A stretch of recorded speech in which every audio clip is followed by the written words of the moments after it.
દેશના વડાપ્રધાન શ્રીમાન નરેન્દ્રભાઈ મોદીજીએ ભારત વર્ષને વિકસિત ભારત કરવાના સંકલ્પ સાથે વીબી વિકસિત ભારત જે રામજી યોજનાનો દેશના બજેટમાં અમલીકરણ કર્યું છે। આગામી દિવસોની અંદર એ યોજનાઓ શરૂઆત થવાની છે। રાજ્યના મુખ્યમંત્રી શ્રીમાન ભૂપેન્દ્રભાઈ પટેલે ગ્રામ પંચાયતોને સમૃદ્ધ કરવા માટે 2626 જેટલી ગ્રામ સચિવાલય તરીકેની શુભારંભ કરવાનો આણંદથી શરૂઆત કરી છે। એના ભાગરૂપે દાહોદ જિલ્લાના દેવગઢ બારિયા મત વિસ્તારની અંદર ગઈકાલે 7 જેટલા ભવનોનો શુભારંભ કર્યો છે। આજે પણ કરી રહ્યા છે।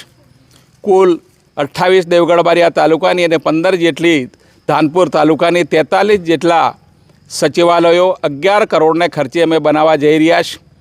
આગામી સમયની અંદર ગામડા સમૃદ્ધ થાય, દેશના વડાપ્રધાનશ્રીનું જે વિઝન છે વિકસિત ભારતનું 2047 એની બિફોર ગુજરાત વિકાસની દિશામાં આગળ વધે, ગામડા સમૃદ્ધ બને, ગ્રામ સચિવાલયની અંદર ગામના લોકોને જરૂરિયાત મુજબની તમામ યોજનાઓ આ જ સચિવાલયના માધ્યમથી અમલીકરણ બનશે।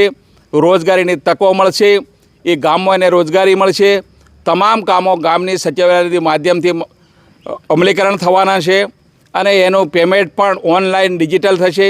ક્વોલિટીવાળા કામો પણ શરૂ થશે અને ગામડા સમૃદ્ધ થશે। મહાત્મા ગાંધીજીનું જે સપનું છે કે ગામડું સમૃદ્ધ તો દેશ સમૃદ્ધ, તો મોદી સાહેબનું જે વિઝન છે એના ભાગરૂપે તમામ ગામડા સમૃદ્ધ થાય। ગુજરાતના 18,000 અને દેશ અને અમારા દાહોદ જિલ્લાના પણ તમામ ગામડા સમૃદ્ધ થાય।